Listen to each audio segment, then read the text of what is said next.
friends, welcome to Shriram Science. In this Science and Tech series, our approach is mains perspective. जो 2025 को mains आप appear करोगे, उस mains में science and tech related हमें किस तरह से क्वेश्चन पूछे जा सकते हैं, ये इस पूरी सीरीज़ का ऑब्जेक्टिव है. इसके पहले हमने डिफेंस से रिलेटेड टॉपिक्स को स्टडी किया mains perspective. Then nuclear programme से रिलेटेड 2 वीडियोज़ को हमने डिस्कस किया, जिसमें डिज़ास्टर हज़ार्ड, फुकुशिमा से रिलेटेड या न्यूक्लियर फ्यूजन के फ्यूचर जो एडवांटेजेस हो सकते हैं उनके बारे में बात की. लास्ट सेशन में हम लोगों ने बात किया था स्पेस सेंटर के बारे में, ओके, जिसमें स्पेस प्रोग्राम पूरा, जिसमें हम लोगों ने जो टॉपिक जो डिस्कस किए थे उन टॉपिक की कुछ लिस्ट जो हमने डिस्कस की थी, उसमें first human space mission, Gaganyaan mission, इसे हमने डिस्कस किया. देन हमने एक्सियोन 4 मिशन, इंटरनेशनल स्पेस स्टेशन, भारतीय अंतरिक्ष स्टेशन, स्पेसडेक्स मिशन, इन 5 टॉपिक को हमने इन डिटेल डिस्कस किया था. और हमने ये भी देखा था कि कैसे ये सारे के सारे टॉपिक एक दूसरे से कनेक्टेड है. कैसे भारतीय अंतरिक्ष स्टेशन के लिए गगनयान एक स्टेपिंग स्टोन होगा, एक्सियोन 4 मिशन उसी का एक पार्ट है जो अल्टीमेटली हमें भारत अंतरिक्ष स्टेशन को इस्टेब्लिश करने में हेल्प करेगा. उसके साथ हमने इंटरनेशनल स्पेस स्टेशन की लिमिटेशंस देखी, कैसे इंटरनेशनल कोलैबोरेशन है जिसमें इंडिया और चाइना पार्टिसिपेंट नहीं है, और कैसे अभी फ्यूचर में हर देश खुद का एक इंटरनेशनल स्पेस स्टेशन बनाना चाहता है, और उस इंटरनेशनल स्पेस स्टेशन के एक कॉमन इंडियन को, कॉमन सिटीजन को क्या बेनिफिट हो सकते हैं, ये सारे डिफरेंट एस्पेक्ट्स जो है हमने डिस्कस किए थे हमारे लास्ट सेशन में. इस सेशन में दोस्तों हम डिस्कस करने वाले हैं कोर पॉइंट्स जो कि हमें मेंस में पूछे जा सकते हैं, जिसमें से सबसे पहला पॉइंट जो है कि why so many moon mission, इतने सारे मून मिशन क्यों हो रहे हैं. यूएसए जिसने अपोलो मिशन के बाद, जिसे 1970s में अपोलो मिशन को यूएसए ने क्लोज कर दिया था, बट अभी वापस यूएसए आर्टेमिस मिशन लेकर आया है. आर्टेमिस अकॉर्ड भारत ने साइन किया है, जिसमें बहुत सारे देशों के साथ कोलैबोरेट किया जाएगा, वापस ह्यूमन को मून पे भेजा जाएगा. तो यूएसए का क्या इंटरेस्ट है, चाइनीज़ मून मिशन जो है चांग-ई, उसका क्या ऑब्जेक्टिव है, और Luna Russian mission, Indian Chandrayaan mission, तो सब लोग मून पर क्यों जाना चाहते हैं. साथ ही प्राइवेट स्पेस कंपनीज़ के बारे में हम जानेंगे कि भाई प्राइवेट कंपनीज़ जो है वो स्पेस सेक्टर में इंटरेस्टेड क्यों है, और कैसे नासा हो या इंडियन गवर्नमेंट हो प्राइवेट सेक्टर को प्रमोट कर रही है, उसमें प्राइवेट सेक्टर कंपनीज़ के ऑब्जेक्टिव क्या है, उनके विजन क्या है, इनके बारे में हम डिस्कस करेंगे. साथ ही दोस्तों भारत जो प्लानिटरी मिशन सेंड कर रहा है, जैसे मंगलयान हो गया, अभी फ्यूचर में शुक्रयान प्लान्ड है, चंद्रयान चल रहा है, अब इसका ऑब्जेक्टिव क्या है, इसका विजन क्या है, इसके बेनिफिट्स क्या होंगे, एक कॉमन पर्सन को भी India as a country global level पे प्रेस्टीज हो, रेपुटेशन हो, और क्या इन मिशंस में प्राइवेट सेक्टर भी फ्यूचर में इन्वॉल्व होगा, और अगर प्राइवेट सेक्टर इन्वॉल्व होता है तो प्राइवेट सेक्टर का ऑब्जेक्टिव क्या होगा. प्राइवेट सेक्टर का अल्टीमेट ऑब्जेक्टिव होगा मनी, प्रॉफिट, और कौन सी ऐसे इकोनॉमिक अपॉर्चुनिटीज़ है जिसे प्राइवेट सेक्टर टैप करना चाहता है, और इंडियन गवर्नमेंट भी कैसे प्राइवेट सेक्टर को कोलैबोरेट कर रही है, इसरो को कमर्शियलाइज या उसका एक कमर्शियल आर्म्स भी डेवलप कर रहे हैं, ताकि इसरो जिसमें सिर्फ गवर्नमेंट एक्सपेंडिचर ही ना हो बल्कि इसरो भी एक प्रॉफिटेबली और सेल्फ सस्टेनेबल ऑर्गेनाइजेशन बन सकती है. तो फ्यूचर स्पेस मिशन जो है उनको फंड किया जा सकता है इन पैसे से.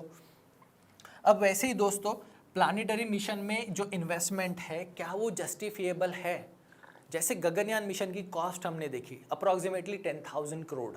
तो भारत जैसी डेवलपिंग कंट्री जिसके सामने आज भी पुअर्टी के इश्यूज़ है, एजुकेशन हेल्थ रिलेटेड इशू है, इंफ्रास्ट्रक्चर के इश्यूज़ है, जहाँ पर हम लोग मोर देन 80 करोड़ लोगों को फ्री में अनाज बांटते हैं, क्या ऐसे देश ने ऐसे कॉस्टली स्पेस मिशन पर इन्वेस्टमेंट करनी चाहिए.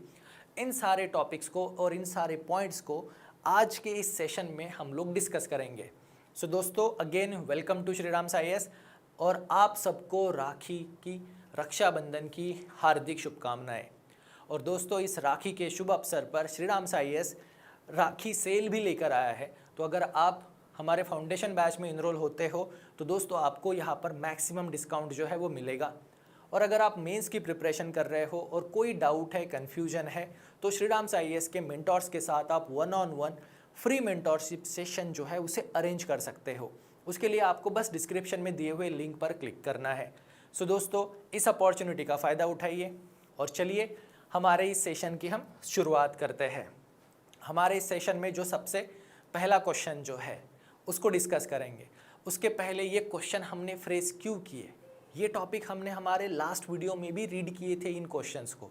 इस वीडियो में भी हम इन क्वेश्चंस को रीड करेंगे ताकि कॉन्टेक्स्ट हमें समझ में आए, क्या ये क्वेश्चन सच में वैल्यूएबल है या नहीं है, क्या इस तरह के क्वेश्चंस हमें मेंस में पूछे जा सकते हैं।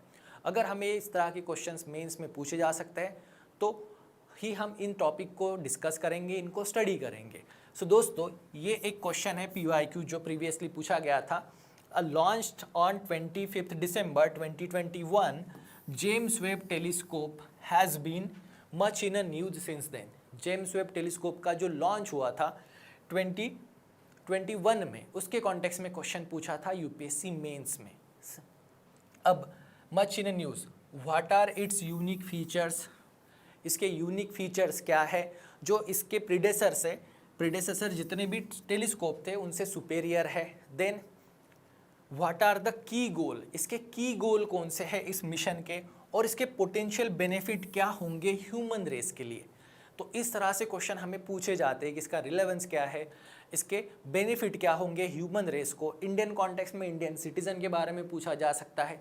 तो इंडियन गवर्नमेंट के जितने भी मिशंस है, भारतीय अंतरिक्ष स्टेशन है, ओके, शुक्रयान है, चंद्रयान है, इनके बारे में ये क्वेश्चन पूछा जा सकता है कि भाई इसके बेनिफिट क्या है, की एडवांटेजेस क्या है, इसके यूनिक फीचर्स क्या है।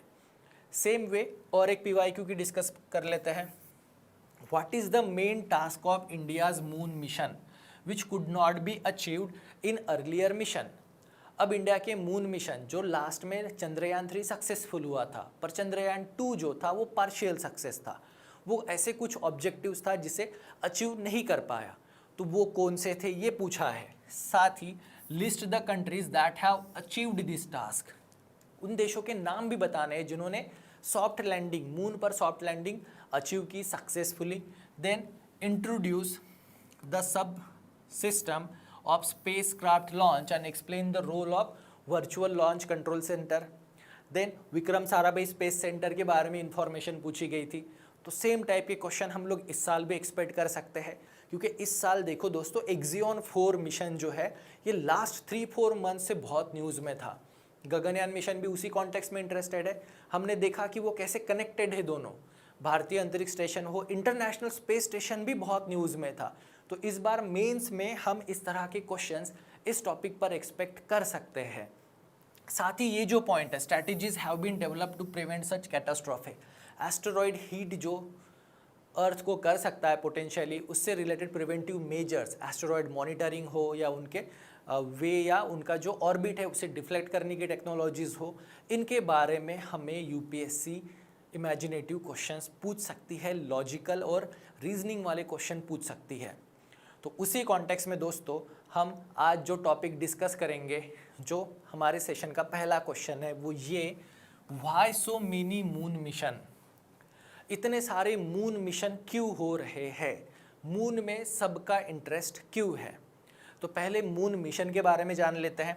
तो दोस्तों आर्टेमिस मिशन ये यूएसए का मिशन है और इसका ऑब्जेक्टिव है ह्यूमन को मून पे वापस ले जाना, क्योंकि यूएसए ही वो पहली कंट्री थी जिसने अपोलो मिशन में मून पर ह्यूमंस को लेके गए थे। Neil Armstrong first human being थे। देन चाइना का भी मून मिशन है जिसका नाम है चैंग ई, और चाइना के मून मिशन 6 पार्ट कंप्लीट हो चुके हैं। जैसे हमारा चंद्रयान मिशन है इंडिया का, अब चंद्रयान मिशन के हमारे 3 वर्जन कंप्लीट हो चुके हैं, चंद्रयान 1, 2, 3। 4th चंद्रयान मिशन हमारा प्लान्ड है। वैसे ही दोस्तों चाइना के 6 मून मिशन कंप्लीट हो चुके हैं। अब इंडिया का जो 4th मून मिशन है, इसका ऑब्जेक्टिव क्या है? इसका ऑब्जेक्टिव है सैंपल रिटर्न, और इंडिया भी मून पर ह्यूमन बीइंग्स को भेजना चाहता है बाय 2040। अब इंडियंस को ऑब्वियसली, तो सेम वे चाइना का भी ऑब्जेक्टिव होगा। देन अदर इंटरनेशनल मिशंस हैं, जैसे जापान ने वहाँ पर ट्राई किया था मिशन, इजराइल ने भी ट्राई किया था। तो दोस्तों मून मिशन में इतना इंटरेस्ट क्यों है, अब इस पॉइंट को हमें समझना है। तो चलिए इस क्वेश्चन के आंसर को डिस्कस करते हैं कि व्हाई मून में इतना इंटरेस्ट क्यों है। तो दोस्तों सबसे पहला पॉइंट जो आता है वो है कि हमें हमारे सोलर सिस्टम का जो इवोल्यूशन है उसके बारे में हमें समझना है, हमारी सोलर सिस्टम की ओरिजिन के बारे में हमें समझना है। तो क्यूरियोसिटी है, जिसमें अर्थ और सोलर सिस्टम की ओरिजिन हमें समझनी है। अब हमें इस बारे में तो पता है big bang theory most accepted है, पर हमारी जो नॉलेज है सोलर सिस्टम के ओरिजिन के बारे में, प्लैनेट के ओरिजिन के बारे में और मून की जो बहुत सारी हाइपोथेसिस है कि मून का ओरिजिन कैसे हुआ है, वो नॉलेज हमें गेन करना है। इसलिए यहाँ पे क्यूरियोसिटी भी है और कॉस्मिक नॉलेज को एक्सपांड भी करना है, इसलिए मून मिशन में इतना इंटरेस्ट है। अब सेकंड पॉइंट जो आता है, पहला पॉइंट तो था क्यूरियोसिटी, अब क्यूरियोसिटी है करके मून मिशन में सब फॉलो कर रहे थे। सेकंड इंपॉर्टेंट पार्ट जो है वो है दोस्तों वाटर। अब वाटर के कॉन्टेक्स्ट में आपको याद आया होगा चंद्रयान 3 जो साउथ पोल पे लैंड हुआ था और साउथ पोल पे इसने वाटर की डिस्कवरी की थी, पानी की डिस्कवरी की थी। अब ये वाटर की डिस्कवरी सबने पढ़ा है, पर इसका इंपॉर्टेंस क्या है, इसका फ़ायदा क्या है? तो सबसे पहला यहाँ पे जो टर्म है, हमें थोड़ा स्पेस विजन को अंडरस्टैंड करना होगा। स्पेस विजन को अंडरस्टैंड करेंगे तो ये क्वेश्चन हो या इससे आने वाले आगे के क्वेश्चंस हो, उन सब को हम आंसर दे पाएंगे। तो चलिए पहले स्पेस विजन की बात कर लेते हैं। तो स्पेस विजन में सबसे बड़े जो हमारे क्या बोल सकते हैं कि उन्हें हम बोल सकते हैं कि हमारे एडिक्शन है या हमारे ऑब्सेशंस है। तो सबसे पहला जो है वो हमें एलियन लाइफ ढूंढनी है। ओके, हमें एलियन लाइफ ढूंढनी है। हम ये चीज़ एडजस्ट या एक्सेप्ट नहीं कर पा रहे कि पूरे यूनिवर्स में इतनी मिलियंस ऑफ गैलेक्सीज है, इतने मिलियंस ऑफ प्लैनेट्स है, उनमें सिर्फ एक इकलौती अर्थ ही है जहाँ पे लिविंग ऑर्गेनिज्म सर्वाइव करते हैं, लाइफ है। तो हमें एलियन लाइफ को ढूंढना है, ये हमारा पहला ऑब्सेशन है। सेकंड जो है, हमें ओरिजिन ऑफ यूनिवर्स के बारे में पता करना है कि यूनिवर्स की ओरिजिन कैसे हुई। सोलर सिस्टम फिर बिग बैंग थ्योरी हो, उनसे रिलेटेड हमें प्रूफ चाहिए, डेटा चाहिए। हमें हमारा कॉस्मिक नॉलेज जो है उसे इंक्रीज करना है।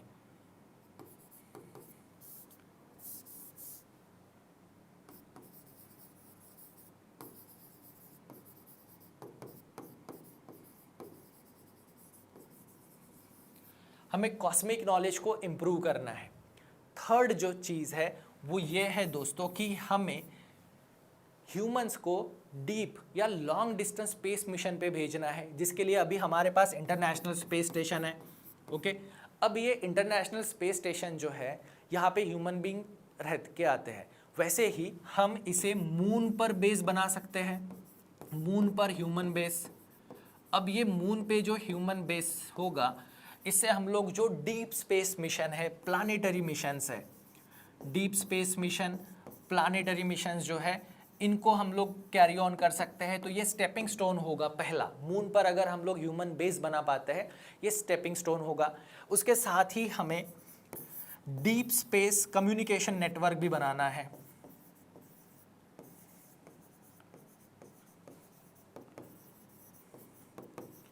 डीप स्पेस कम्युनिकेशन, जैसे मार्स से अर्थ पे कम्युनिकेशन होता है, मून से अर्थ पे कम्युनिकेशन होता है, तो हमें deep space communication network establish करना है खुद का। अब मून पे ह्यूमन स्पेस बेस भी बनाना है। नेक्स्ट पॉइंट जो है वो ये कि ह्यूमन रेस को इंटरप्लानेटरी बनाना है।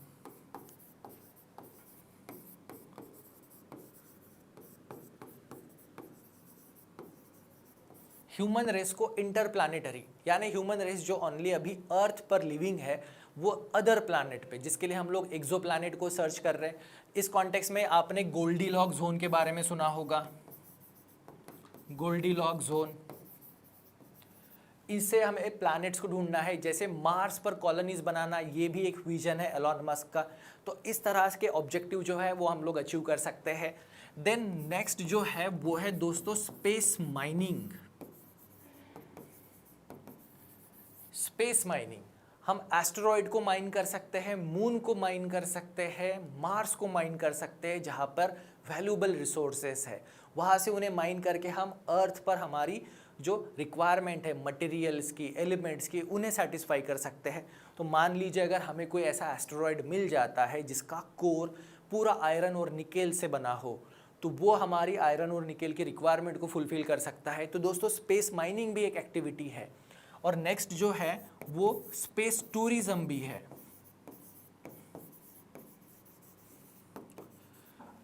जो हाई नेटवर्थ इंडिविजुअल्स है वो स्पेस टूरिज्म के लिए अभी पे कर सकते हैं, पर फ्यूचर में ये भी एक अच्छी इंडस्ट्री डेवलप हो सकती है।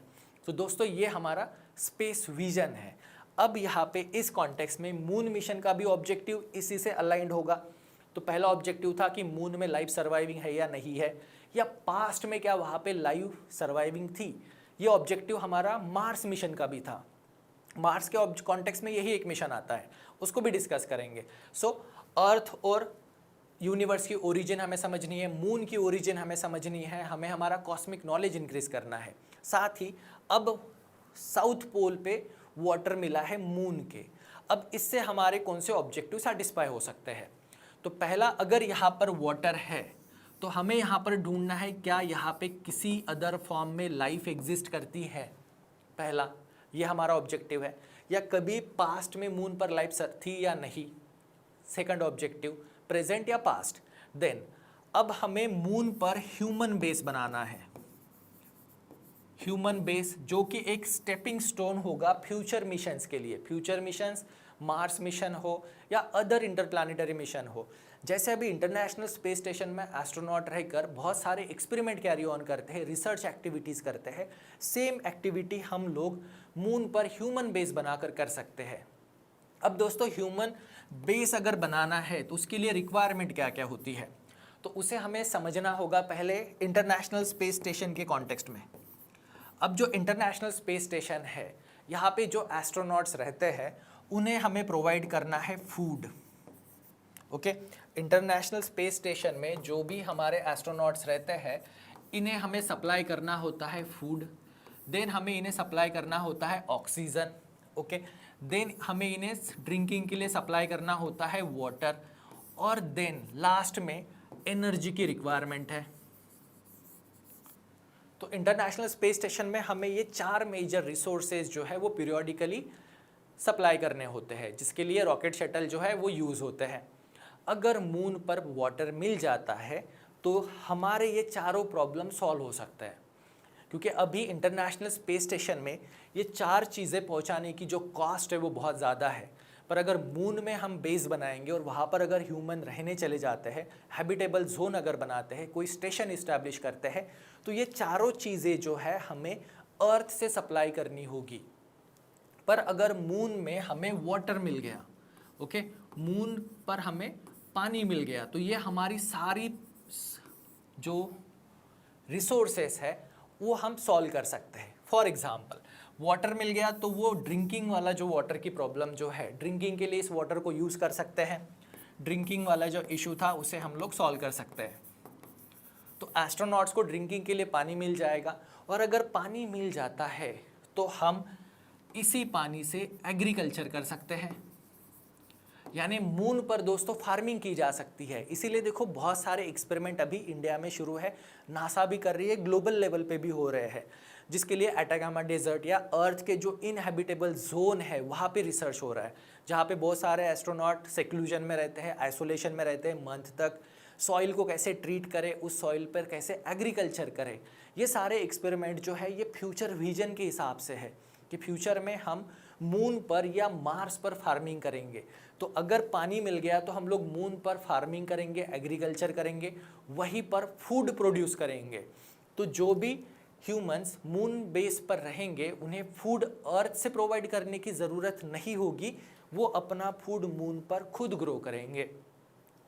तो अगर वाटर की डिस्कवरी होती है तो जो बेस स्टेशन होगा उसमें ड्रिंकिंग वाटर की प्रॉब्लम सॉल्व हो जाएगी, मून पर ही एग्रीकल्चर होगा तो फूड की प्रॉब्लम सॉल्व हो सकती है, जिसके लिए बहुत सारे एक्सपेरिमेंट ऑनगोइंग है, आपने उसके पढ़ा भी है।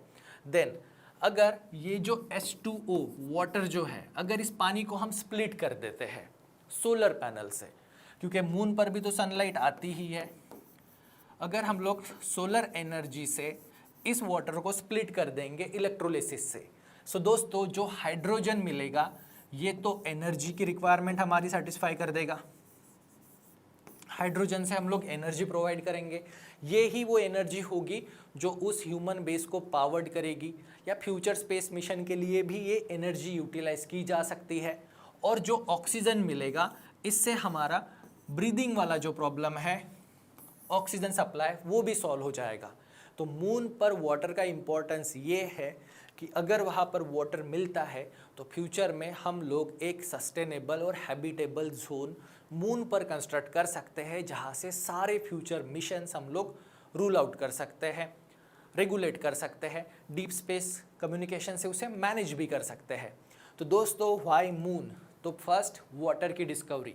अब नेक्स्ट जो पॉइंट है व्हाई मून के ही कॉन्टेक्स्ट में, मून से हम लोग दोस्तों माइनिंग कर सकते हैं। अब यहाँ पे माइनिंग एक्टिविटी मून पर कौन सी कैरी ऑन की जा सकती है, उस कॉन्टेक्स्ट में आपने पढ़ा है हीलियम 3 के बारे में।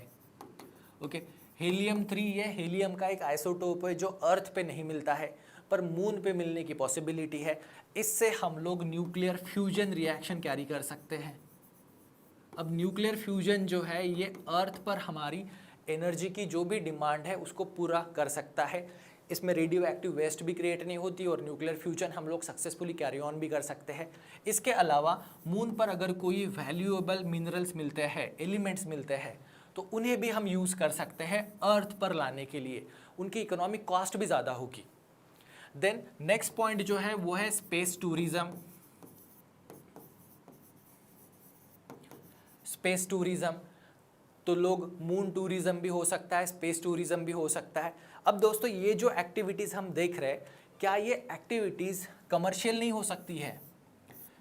ये एक्टिविटीज़ कमर्शियल भी हो सकती है। इससे प्राइवेट सेक्टर प्रॉफिट भी कमा सकता है। इसीलिए दोस्तों मून में प्राइवेट कंपनीज और प्राइवेट सेक्टर का भी इंटरेस्ट है। तो यहाँ पर सिर्फ गवर्नमेंट ऑर्गेनाइजेशंस ही नहीं, प्राइवेट सेक्टर भी इंटरेस्टेड है और फ्यूचर मिशन में हम और प्राइवेट सेक्टर का पार्टिसिपेशन मून मिशन में देख सकते हैं। तो दोस्तों अब आप इस क्वेश्चन का आंसर शायद दे पाओगे, डेफिनेटली दे पाओगे कि why so many moon mission, क्यों इतने सारे मून मिशन?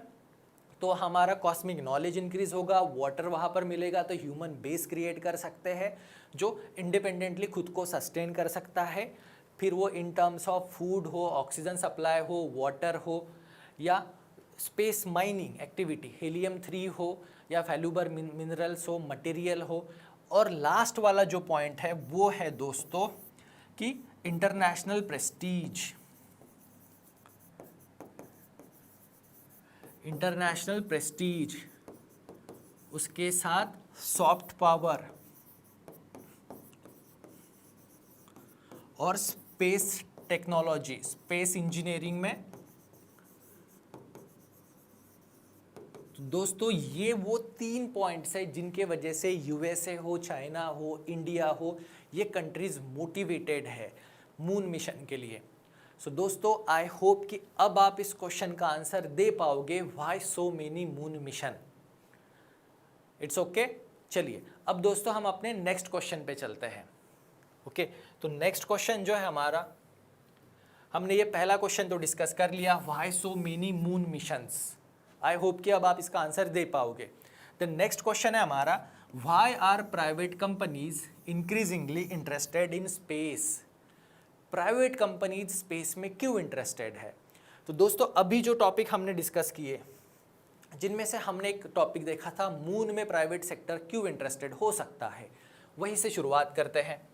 अब स्पेस में प्राइवेट सेक्टर क्यों इन्वॉल्व है?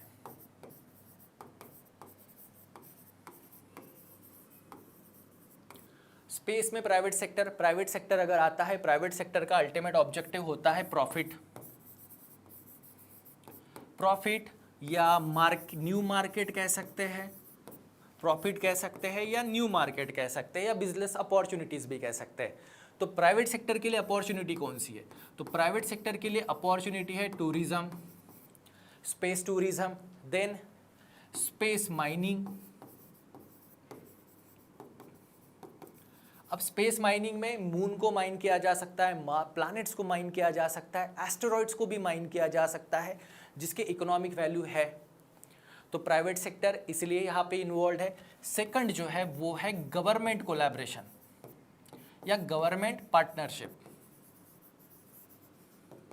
अब जैसे स्पेस एक्स को देख लीजिए, इंटरनेशनल स्पेस स्टेशन में जो भी रॉ मटेरियल का सप्लाई करना होता है उसके लिए स्पेसएक्स के रॉकेट यूज़ होते हैं। एस्ट्रोनॉट्स को लाना ले जाना हो उसके लिए भी प्राइवेट सेक्टर के रॉकेट यूज़ होते हैं, स्पेसएक्स के होते हैं, बोइंग स्टारलाइनर है, ओके, और जेफ बेजो की कंपनी भी है।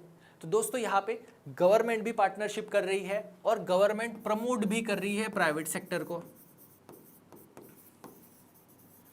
गवर्नमेंट प्राइवेट सेक्टर को प्रमोट भी कर रही है, कोलैबोरेट भी कर रही है, उनको कॉन्ट्रैक्ट भी दे रही है। अब फ्यूचर में जो न्यू मार्केट जो है उसमें दोस्तों यहाँ पे स्टारलिंक का एग्जाम्पल बेस्ट है। Starlink satellite based mobile service, private sector companies ऐसे स्टारलिंक की तरह ही जेफ बेजो की कंपनी है वो भी अपना एक सैटेलाइट बेस्ड नेटवर्क लॉन्च कर रही है। तो मोबाइल सर्विस, कमर्शियल एक्टिविटीज़ भी कैरी की जा सकती है जिनसे पैसा भी कमाएंगे, प्रॉफिट भी कमाएंगे। तो मोबाइल सर्विसेज तो है ही, ओके, मोबाइल सर्विसेज है। उसके बाद स्पाइंग, डेटा कलेक्शन हो गया, रिमोट सेंसिंग हो गया, वेदर फोरकास्टिंग हो गया। अब ये ऐसे बहुत सारी एक्टिविटीज़ है जिसमें प्राइवेट सेक्टर के लिए बहुत सारी कमर्शियल अपॉर्चुनिटीज़ अवेलेबल है। और इसीलिए दोस्तों स्टारलिंक जैसे प्रोजेक्ट जो है ये प्राइवेट सेक्टर के लिए एक फ्यूचर विजन है। इसीलिए प्राइवेट सेक्टर स्पेस में भी इन्वॉल्व है। तो स्पेस बेस्ड मोबाइल सिस्टम हो, रिमोट सेंसिंग हो, स्पेस माइनिंग हो, उसके अलावा जो सैटेलाइट लॉन्च का मार्केट है दोस्तों, दुनिया में बहुत कम कंपनीज है जो खुद सैटेलाइट्स बना के लॉन्च करती है। बाकी कंपनीज को जो भी सर्विसेज चाहिए होती है वो अब रेंट पे लेते हैं, उसके लिए मनी पे करते हैं। तो फ्यूचर में ऐसा होगा कि प्राइवेट कंपनीज खुद के सैटेलाइट नेटवर्क इस्टेब्लिश करके जो बाकी कंट्रीज़ है उन्हें सर्विसेज दे, या जो कंट्रीज़ खुद सैटेलाइट्स लॉन्च करना चाहती है तो उनके लिए सैटेलाइट लॉन्च सर्विसेज पे कर सकती है। वहाँ पे उन्हें कमर्शियली प्रॉफिट भी होगा। जैसे स्मॉल सैटेलाइट से, नैनो सैटेलाइट से, इनके लॉन्चिंग में इन्हें प्रॉफिट मिल रहा है। प्राइवेट फर्म्स खुद सैटेलाइट ओन कर रहे हैं, साथ ही यूनिवर्सिटीज़ भी रिसर्च सैटेलाइट लॉन्च कर रही है। तो यहाँ पे सैटेलाइट लॉन्च, सैटेलाइट कंस्ट्रक्शन या सैटेलाइट प्रोडक्शन, सैटेलाइट मैन्युफैक्चरिंग बोल सकते हैं, इन सारे सेक्टर में बहुत कुछ अपॉर्चुनिटीज़ है जिसे ये प्राइवेट सेक्टर ग्रैब करना चाहता है। तो दोस्तों प्राइवेट सेक्टर को स्पेस में बहुत सारी अपॉर्चुनिटीज़ है। मे बी शॉर्ट टर्म में बहुत कम दिख रही है बट लॉन्ग टर्म में बहुत है। और यहाँ पर जो स्पेस टेक्नोलॉजी है, स्पेस टेक जो है, पर्टिकुलरली स्टेम की अगर बात करें तो उसके लिए भी ज़रूरी है। तो दोस्तों प्राइवेट सेक्टर स्पेस में इंटरेस्टेड क्यों है? तो उसके रीज़न इतने सारे हैं। अब गवर्नमेंट भी, इंडियन गवर्नमेंट भी इसमें क्यों स्पेंडिंग कर रही है वो भी पॉइंट हमें समझना है। तो दोस्तों अब प्राइवेट सेक्टर का आंसर आप लिख पाओगे with examples. International space station, Sunita Williams का बेस्ट एग्जांपल था। Boeing Starliner, Axiom 4 mission best example है। जो रिसोर्सेस इंटरनेशनल स्पेस स्टेशन को सप्लाई किए जाते हैं वो बेस्ट एग्जांपल है। स्टारलिंक बेस्ट एग्जांपल है। या वेदर से रिलेटेड स्काईमेट करके एक प्राइवेट फर्म है जो सैटेलाइट इमेजरी और private company weather forecasting data information provide करती है। जो स्पाई सैटेलाइट है, जैसे हम लोगों ने ऑपरेशन सिंदूर के टाइम पे देखा, तो वो सारी एक्टिविटीज़ भी प्राइवेट सेक्टर करना चाहता है। और इसमें इलॉन मस्क जैसे पर्सन का vision, Elon Musk human race को इंटरप्लानिटरी बनाना चाहता है। वो चाहता है कि मार्स पर ह्यूमन की कॉलोनीज हो। अभी हमने देखा मून पर ह्यूमन की कॉलोनीज बनाने की बात, ये उससे 2 कदम आगे, इसको मार्स पर भी ह्यूमन कॉलोनी इस्टेब्लिश करनी है। उस कॉन्टेक्स्ट में भी रिसर्च हो रहा है। तो दोस्तों इस तरह से आप इन दोनों क्वेश्चन का आंसर जो है वो एग्जाम में दे पाओगे। I hope you understand this, okay. तो दोस्तों अब नेक्स्ट क्वेश्चन की तरफ चलते हैं। इस नेक्स्ट क्वेश्चन को भी थोड़ा अच्छे से इन डिटेल समझना है हमें। तो क्वेश्चन है next, why is India sending planetary mission? India planetary missions क्यों सेंड कर रही है, ओके, और इससे इंडिया को क्या मिलेगा? अब गवर्नमेंट ऑफ इंडिया ने इसमें स्पेंडिंग करनी है या प्राइवेट सेक्टर को प्रमोट करना है? तो क्वेश्चन है कि इंडिया प्लानिटरी मिशंस पर इतना स्पेंडिंग क्यों कर रही है?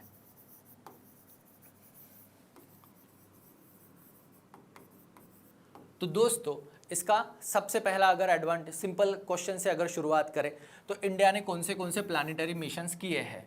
तो अपना मंगलयान है, देन चंद्रयान मिशन है, इन फ्यूचर शुक्रयान है,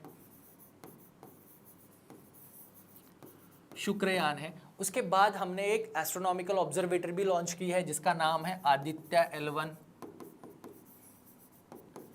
अब ये जो मिशंस है इसके लिए इंडियन गवर्नमेंट इतना स्पेंड क्यों कर रही है, इसके ऑब्जेक्टिव क्या है? तो इसके ऑब्जेक्टिव जो हमने प्रीवियसली टॉपिक डिस्कस किए हैं उनके बेसिस पर ही हम इसका आंसर बता सकते हैं। तो पहला जो है वो ये कि हमें यूनिवर्स की ओरिजिन ऑफ यूनिवर्स और कॉस्मिक नॉलेज जो है उस पर हमारी अंडरस्टैंडिंग बढ़ानी है। कॉस्मिक नॉलेज पर जो हमारी अंडरस्टैंडिंग है उसे बढ़ाना है। दूसरा पॉइंट जो है वो ये, हमें खुद की इंडिजिनियस स्पेस टेक्नोलॉजी डेवलप करनी है। ओके, हमारी खुद की इंडिजिनस हमें स्पेस टेक्नोलॉजी चाहिए। अब दोस्तों इसका बेस्ट एग्जाम्पल है इंडिया ने जो खुद की सैटेलाइट सिस्टम्स डेवलप की है, जिसमें सबसे बेस्ट एग्जाम्पल जो आता है वो है हमारे कम्युनिकेशन सैटेलाइट। अब इंडियन कम्युनिकेशन सैटेलाइट के लिए किसी दूसरे कंट्री पे डिपेंडेंट नहीं है। हमारी DTH सर्विसेज हो, मोबाइल सर्विसेज हो, सैटेलाइट सर्विसेज हो, चाहे फिर वो रिमोट सेंसिंग हो, वेदर फोरकास्टिंग हो, डिफेंस पर्पस के लिए हो, यहाँ पर हम इंडिपेंडेंट है, हमारी खुद की स्पेस टेक है। अदरवाइज हमें इसी टेक्नोलॉजी के लिए दूसरी किसी कंट्री पे डिपेंडेंट रहना पड़ता, या हम उसके लिए एक प्रीमियम चार्ज भी पे कर रहे होते। जैसा कि इसी में कम्युनिकेशन सैटेलाइट आप बात कर सकते हो, अर्थ ऑब्जर्वेशन है, वेदर फोरकास्टिंग है। सेम वे एक और एक इम्पॉर्टेंट टॉपिक है जिसको इसमें आप नोट कर सकते हो, वो है दोस्तों नाविक। अब ये क्या है? तो ये रीजनल नेविगेशन सिस्टम है इंडिया की खुद की।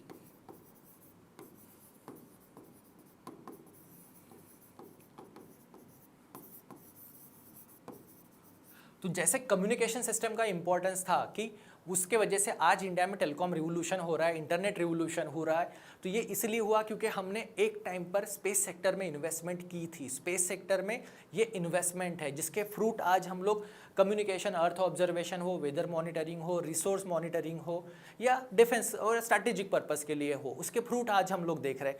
सेम वे दोस्तों नाविक सिस्टम है, क्योंकि इसका पैरेलल जो था वो जीपीएस जो है ये अमेरिकन सिस्टम है। अब बात करते हैं नॉलेज इकोनॉमी की, गिग इकोनॉमी की। आज के डेट में जोमेटो हो गया, उबर हो गया, ओके, जोमेटो फूड डिलीवरी, उबर हमारी टैक्सी एंड कैब, उसके अलावा जितनी भी गिग इकोनॉमी से रिलेटेड इंडस्ट्रीज़ है वहाँ पर दोस्तों मैप का इम्पोर्टेंस है, नेविगेशन का इम्पोर्टेंस है, लोकेशन मैपिंग का इम्पोर्टेंस है। अब इन सब के लिए, डिफेंस के लिए भी, क्या इन सब के लिए हम लोग किसी थर्ड कंट्री पे डिपेंडेंट रह सकते हैं? इंडिया जिसका ड्रीम है सुपर पावर बनना, 140 करोड़ लोगों का देश है, सब कॉन्टिनेंट साइज का, क्या हम लोग ऐसी फ्यूचरिस्टिक इकोनॉमीज़ के लिए जहाँ पे AI है, क्वांटम कम्युनिकेशन है, क्वांटम कंप्यूटिंग है, इन सब के लिए हम लोग डिपेंडेंट नहीं रह सकते हैं? इसलिए हमने खुद का रीजनल नेविगेशन सिस्टम डेवलप किया। अब ये क्यों कर पा रहे हैं? क्योंकि हमारे पास स्पेस टेक्नोलॉजी है, तो हमें इंडिजीनियस स्पेस टेक जो है वो डेवलप करना है, ये हमारा ऑब्जेक्टिव है। तो दोस्तों हमें इंडिजीनियस स्पेस टेक की ज़रूरत क्यों है, ये पॉइंट आप यहाँ से इलैबोरेट कर सकते हो इन एग्जाम्पल के साथ। दूसरा जो सबसे इम्पॉर्टेंट पॉइंट है इसी इंडिजीनियस स्पेस टेक में, वो ये कि इंडिया ये सारी स्पेस टेक जो है ये बहुत ही लो कॉस्ट में डेवलप कर रहा है। कॉस्ट बहुत ही कम है। हॉलीवुड जितना पैसा एक मूवी बनाने के लिए स्पेंड कर रहा था, ग्रेविटी मूवी के लिए, उससे कम पैसे में हम लोगों ने मंगलयान अकम्प्लिश कर लिया। तो दोस्तों इंडिजीनियस स्पेस टेक होना ज़रूरी है, अदरवाइज़ वो टेक्नोलॉजी के लिए हम लोग दूसरे कंट्री पे डिपेंडेंट रहेंगे और वो टेक्नोलॉजी हमारे लिए बहुत कॉस्टली भी होगी। अब हमारे पास ह्यूमन रिसोर्सेस है और एक सिस्टम है, तो इसलिए हम लोग लो कॉस्ट में टेक्नोलॉजी डेवलप कर रहे हैं और हम लोग इंडियन सिटीज़न को ये सारी फैसिलिटीज़ एकदम मिनिमम रेट पर अवेलेबल करा सकते हैं। नेक्स्ट पॉइंट जो है इसी कॉन्टेक्स्ट में जो लिख सकते हैं वो ये स्टेम के लिए इंस्पिरेशन। जो साइंस है, टेक्नोलॉजी है, मैथमेटिक्स है, ओके, इंजीनियरिंग है, इनमें हमें बहुत सारे स्टूडेंट्स को जो इंस्पिरेशन जो प्रोवाइड करता है ये मिशन बहुत ज़रूरी है, क्योंकि किसी भी कंट्री को डेवलप बनने के लिए, सुपर पावर बनने के लिए, इकोनॉमिक पावर बनने के लिए इनकी ज़रूरत होती है साइंटिस्ट की, इंजीनियर्स की। तो वो ऐसे मिशन जो है स्पेस मिशन इन्हें इंस्पायर करते हैं। अब ये इंस्पिरेशन वाला पॉइंट है। दूसरा, इंडिया ग्लोबल लेवल पे हम सॉफ्ट पावर प्रोजेक्ट कर सकते हैं। सॉफ्ट पावर प्रोजेक्शन है, एक इंटरनेशनल प्रेस्टीज है, स्टेटस है, इंटरनेशनल स्टेटस है, और उसके साथ ही हमें इंटरनेशनल लेवल पे इंडियंस को या इंडिया एज अ कंट्री की रेप्यूटेशन भी बढ़ जाती है, सॉफ्ट पावर भी बढ़ता है। तो दोस्तों इन सारी चीज़ों के वजह से इंडिया प्लानिटरी मिशंस पर इन्वेस्टमेंट कर रहा है। अब इसमें हम लोग एडिशनल पॉइंट भी जोड़ सकते हैं। एडिशनल पॉइंट, हमें स्पेस टूरिज्म सेक्टर भी चाहिए, हमें स्पेस टूरिज्म मिशन चाहिए, हमें माइनिंग एक्टिविटी में इन्वॉल्व होना है, स्पेस माइनिंग, स्पेस टेक्नोलॉजी, साथ ही हमें अदर प्लैनेट्स के बारे में हमारा जो नॉलेज है उसे इंक्रीज करना है, और इनसे रिलेटेड जो भी इन्फो आती है वो हम डिफरेंट सेक्टर्स में अप्लाई कर सकते हैं, जैसे एग्रीकल्चर हो, ओके, हेल्थ हो, बायोटेक्नोलॉजी हो, नैनो टेक्नोलॉजी हो। इन सारी टेक्नोलॉजीज के लिए एक स्टार्टिंग पॉइंट, इंस्पिरेशन पॉइंट या नीड बोल सकते हैं, वो ये प्रोग्राम हमें प्रोवाइड करेगा। तो दोस्तों इंडिया प्लानिटरी मिशन में इन्वेस्ट क्यों कर रहा है, तो उसका आंसर जो है इसे आप इस तरह से लिख सकते हो। साथ ही यहाँ पे हम लोग एडिशनल पॉइंट्स भी ऐड कर सकते हैं। एडिशनल पॉइंट जैसे कि, और एक एडिशनल पॉइंट, हमें अपना खुद का deep space communication network create करना है।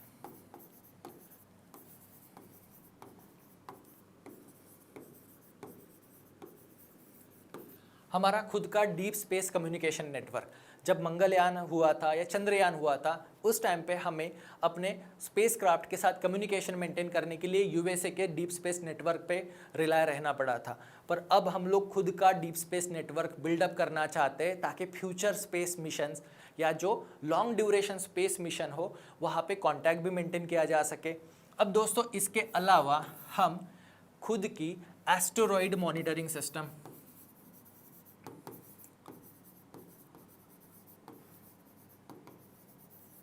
जो स्पेस में एस्टेरॉइड्स है, मेटेरॉइड्स है, जो फ्यूचर में अर्थ के साथ कोलाइड हो सकते हैं, इन्हें भी मॉनिटर करना ज़रूरी है। अब ज़रूरी नहीं कि बहुत बड़ा एस्टेरॉयड ही अर्थ से टकराए जिसके वजह से पूरे अर्थ का नुकसान हो। एक छोटा एस्टेरॉयड, एक मान लीजिए 3x3 मीटर का एस्टेरॉयड अगर किसी इंडियन सिटी के डायरेक्शन में आता है तो हमारी पूरी सिटी डिस्ट्रॉय कर सकता है। तो हमें स्पेस डिफेंस के पर्पज़ से भी खुद का asteroid monitoring system, meteoroid monitoring system और इससे रिलेटेड डिफेंसिव सिस्टम को डेवलप करने की ज़रूरत है। तो हमें स्पेस सेफ्टी के बारे में भी सोचना है। उसके साथ हमें जो सोलर फिनोमिनाज है, सोलर वेदर है, ओके, सोलर फिनोमिना को स्टडी करना है। उसीलिए तो हमने आदित्य L1 को लॉन्च किया है। जो सोलर स्टॉर्म्स आते हैं जिनके वजह से आपने न्यूज़ पढ़ी है कि स्टारलिंक के बहुत सारे सैटेलाइट डिस्ट्रॉय हो गए। जब ये इसमें जब जियोमैग्नेटिक स्टॉर्म्स आते हैं, CME जिसे कहा जाता है, उस टाइम पर भी दोस्तों अर्थ पर बहुत डैमेज होता है, पावर सेक्टर को, टेलीकॉम सेक्टर को, इलेक्ट्रॉनिक सेक्टर को। तो उनसे बचने के लिए भी अर्ली वार्निंग सिस्टम के लिए हमें खुद के सिस्टम चाहिए। हम किसी देश पे रिलाई नहीं रह सकते हैं। इन सारे ऑब्जेक्टिव के लिए इंडियन गवर्नमेंट जो है वो इन प्लानिटरी मिशन में मनी स्पेंड करती है। और दोस्तों ये सारी इन्वेस्टमेंट है, इसके फ्रूट्स जो है कम्युनिकेशन सेक्टर हो, वेदर सेक्टर हो, जो फ्रूट आज हम इंजॉय कर रहे हैं उसके पीछे का रीज़न जो है वो है कि इंडिया ने इसरो में 1960s, 70s, 80s में जो इन्वेस्टमेंट की थी उसके फ्रूट आज हमें मिल रहे हैं। तो हम जो फ्यूचर में फ्रूट जो हमें चाहिए उसके लिए हमें आज कंटिन्यूसली इन्वेस्ट करते रहना होगा।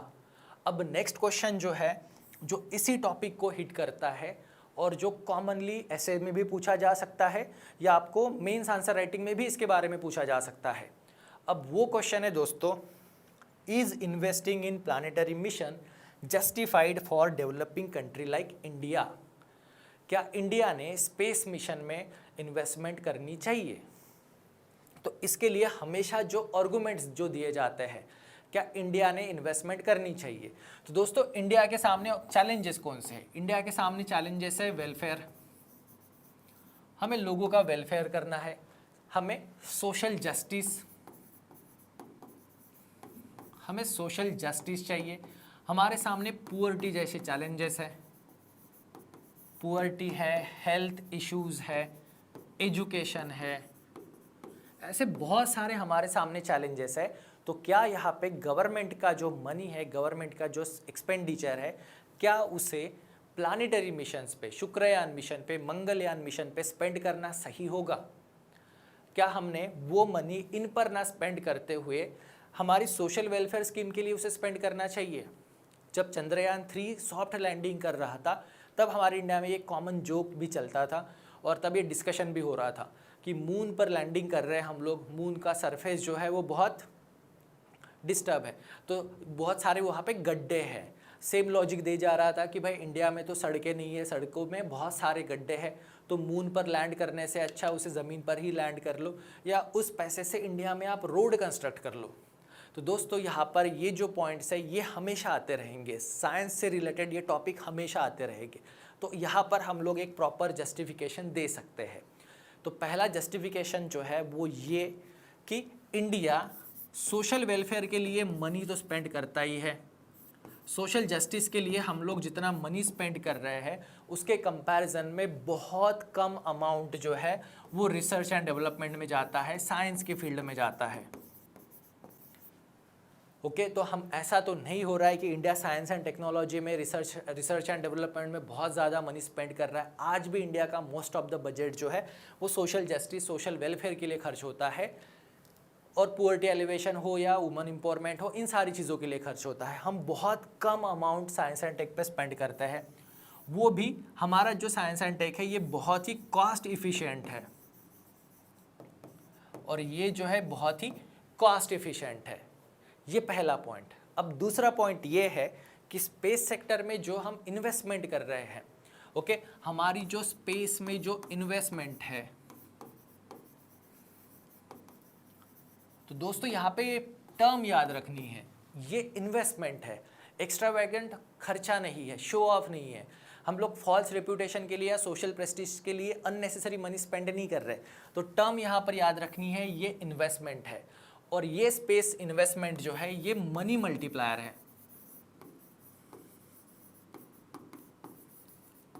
ये मनी मल्टीप्लायर है। तो अब इसके कुछ बेनिफिट जो है, जो ऑलरेडी एग्जिस्टिंग बेनिफिट है, उनकी बात कर लेते हैं। मनी मल्टीप्लायर कैसे है? तो दोस्तों जो इसरो ने इतने सालों तक जो कम्युनिकेशन सिस्टम डेवलप की, ओके, जो सैटेलाइट सिस्टम डेवलप की, अब ये जो सैटेलाइट सिस्टम है इसी के वजह से आज इंडिया में हम लोग साइक्लोन्स की अर्ली वार्निंग आती है, यानी वेदर फोरकास्टिंग जो है वो वेदर फोरकास्टिंग बेटर किसके वजह से हुई है? क्योंकि हमारे खुद के सैटेलाइट्स है, और ये सैटेलाइट हमने खुद लॉन्च किया है। आज जो भी इंडिया में टेलीकम्युनिकेशन सेक्टर में बूम जो है, चाहे फिर वो चैनल्स हो, न्यूज़ चैनल्स हो, टीवी हो, इंटरनेट हो, इन सारी चीज़ों में communication satellite major role play कर रहे हैं। साथ ही हमारे कंट्री का डिफेंस हो, डिफेंस है, और जो इमर्जिंग इकोनॉमिक जो है, जैसे गिग इकोनॉमी हो गया, टेक्नोलॉजी हो गया, जिसमें हमने एग्जांपल देखा नाविक का। अब ये जो सारी टेक्नोलॉजीज जो है, क्या इसे आम आदमी यूज़ नहीं करता है, कि कॉमन पर्सन यूज़ नहीं करता है? और क्या कॉमन पर्सन की लाइफ ईजियर नहीं हुई है? चाहे फिर वो मोबाइल टेक्नोलॉजी हो, मूवीज़, सैटेलाइट टेक्नोलॉजी हो, डिजिटल चैनल्स हो, नाविक जब मटेरियलाइज हो जाएगी तो नेविगेशन, मैपिंग, क्या इससे कॉमन आदमी की लाइफ इंप्रूव नहीं हुई है? डेफिनेटली हुई है। और क्या ये हेल्थ सेक्टर में हमें यूज़ नहीं होगा? हमारे हेल्थ सेक्टर में एआई तो है ही, साथ ही जो स्पेस में डिफरेंट एक्सपेरिमेंट कैरी ऑन किए जाते हैं उसका भी बेनिफिट यहाँ पर मिलेगा। उसका एक बेस्ट एग्जाम्पल है, इसरो ने एक मटेरियल डेवलप किया था रॉकेट लॉन्च व्हीकल्स के लिए, जिसकी स्ट्रेंथ बहुत ज़्यादा थी और एकदम लाइट वेट था। अब उसी मटेरियल को यूज़ किया जाता है जो दिव्यांगजन जो है, जो डिसेबल पर्सन जो है, पीएच से जो आते हैं, उनके लिए जो ऑर्थोपेडिक हाथ हो या लेग हो, उन्हें बनाने के लिए उस मेटल को यूज़ किया जाता है, क्योंकि वो बहुत लाइट वेट है पर उसमें स्ट्रेंथ बहुत है। तो यहाँ पर जो भी डेवलपमेंट होती है उसका बेनिफिट हेल्थ सेक्टर में भी होगा, एग्रीकल्चर सेक्टर में भी होगा, फॉरेस्ट सेक्टर में भी होगा, चाहे फिर वो वाइल्ड लाइफ कंजर्वेशन हो या उनका प्रिजर्वेशन हो। इन सारी चीज़ों में हमने जो प्रीवियसली इन्वेस्टमेंट की है उसका बेनिफिट हमें मिल रहा है, और आज जो हम लोग इन्वेस्टमेंट कर रहे हैं उसका बेनिफिट जो है वो फ्यूचर में आएगा। अब फ्यूचर में बेनिफिट कौन से आ सकते हैं? तो फ्यूचर में क्वांटम कम्युनिकेशन हो, डेटा प्रोटेक्शन हो, इनमें हमें ये हेल्प करेंगे।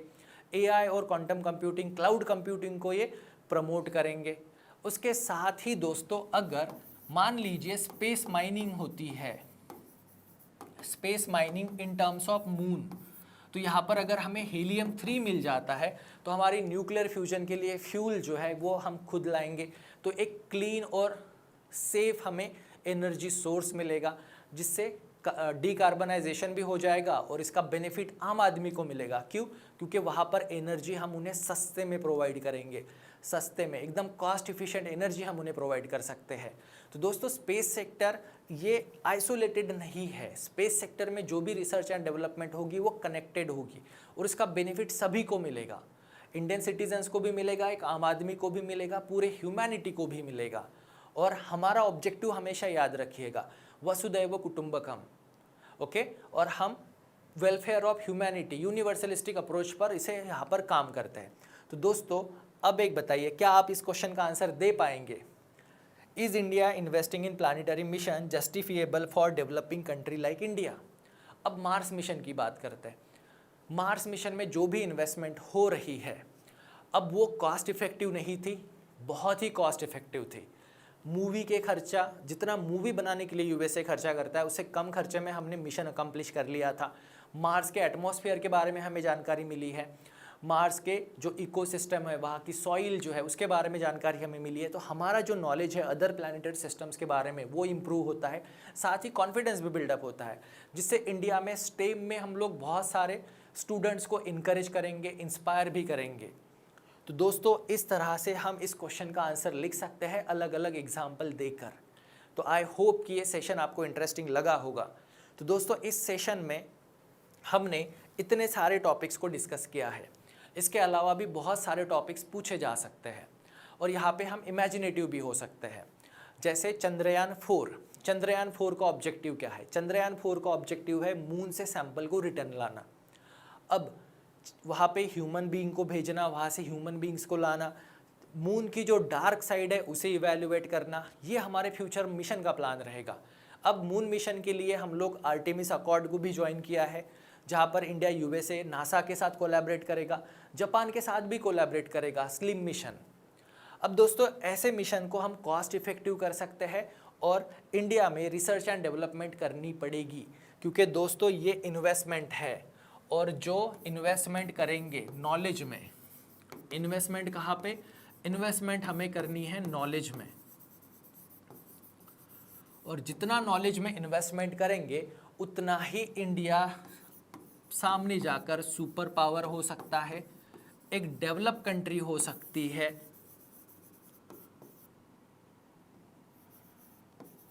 डेवलपमेंट को प्रमोट कर सकते हैं, सोशल वेलफेयर और कॉन्स्टिट्यूशनल ऑब्जेक्टिव जो है उन्हें हम अचीव कर सकते हैं। तो दोस्तों, अब एक क्वेश्चन लास्ट में, जिसके बाद हम लोग हमारे इस सेशन को कंक्लूड करेंगे, वो क्वेश्चन है इसरो का परफॉर्मेंस। क्या इसरो सक्सेसफुल है? बिल्कुल है। और क्या गवर्नमेंट ऑफ इंडिया ने प्राइवेट सेक्टर को प्रमोट करना चाहिए? तो डेफिनेटली प्रमोट करना चाहिए, क्योंकि स्पेस मार्केट जो है वो बहुत बड़ा है। और दोस्तों, स्पेस मार्केट जो है वो $230 ट्रिलियन तक बढ़ सकता है, ट्रिलियन डॉलर तक। और ट्रिलियन डॉलर तक अगर वो बढ़ सकता है तो उसमें इंडिया का भी शेयर होना चाहिए। इंडिया का जो कंट्रीब्यूशन है स्पेस सेक्टर में वो सिर्फ 2% है, और इंडिया का टारगेट है कि हमें स्पेस सेक्टर में इंडिया का कंट्रीब्यूशन 10% करना है। अब अगर इंडिया यहाँ पे इन्वेस्टमेंट करेगा, 10% होगा, तो दोस्तों क्या इससे इकोनॉमिक डेवलपमेंट नहीं होगी? क्या इससे इकोनॉमिक डेवलपमेंट नहीं होगी? क्या इससे जॉब क्रिएशन नहीं होगा? जॉब क्रिएशन नहीं होगा, क्या वेल्थ क्रिएट नहीं होगी? तो होगी। जॉब भी क्रिएट होंगे, वेल्थ भी क्रिएट होगी, और सबसे important technological development, technological development भी होगी। और ये टेक्नोलॉजिकल डेवलपमेंट क्या एक आम आदमी को, कॉमन पर्सन को हेल्प नहीं करेगी? डेफिनेटली करेगी। प्रीवियस एग्जाम्पल भी दे सकते हैं, करंट एग्जाम्पल भी दे सकते हैं। सो दोस्तों, आज के सेशन में बस इतना ही। आई होप कि ये सेशन आपको यूज़फुल लगा होगा, बहुत काम का है। आप मेंस में इसके ऐसे क्वेश्चंस को एक्सपेक्ट कर सकते हो और इसी तरह से इन क्वेश्चंस को आप टैकल भी करोगे। तो दोस्तों, हमारे ह्यूमैनिटी के जो ऑब्सेशंस है उसमें सबसे बड़ा ऑब्सेशन है हमें एलियन को ढूंढना है। अभी तक एलियन मिला नहीं है। हमें theory of origin find out करनी है ताकि हमारी जो थ्योरी है गॉड वाली, उसे का नॉलेज हमें बढ़ाना है। अब ये जो स्पेस मिशन का नॉलेज इंडिया बढ़ा रहा है, उसी के कॉन्टेक्स्ट में जो स्पेस फिनोमिनाज है, जैसे सबसे बड़ी मिस्ट्री है दोस्तों ब्लैक होल। ओके, हमें ब्लैक होल का नॉलेज चाहिए। और दूसरे फिनोमिनाज जो है फिजिक्स वाले, डार्क मैटर है, डार्क एनर्जी है, dark matter, dark energy, okay, anti matter, anti matter, gravitational wave. अब जिसके लिए इंडिया ग्रेविटेशनल ऑब्जर्वेटरी भी बिल्ड कर रहा है, वो भी 3,500 करोड़ रुपए खर्च करके। सो दोस्तों, उसके अलावा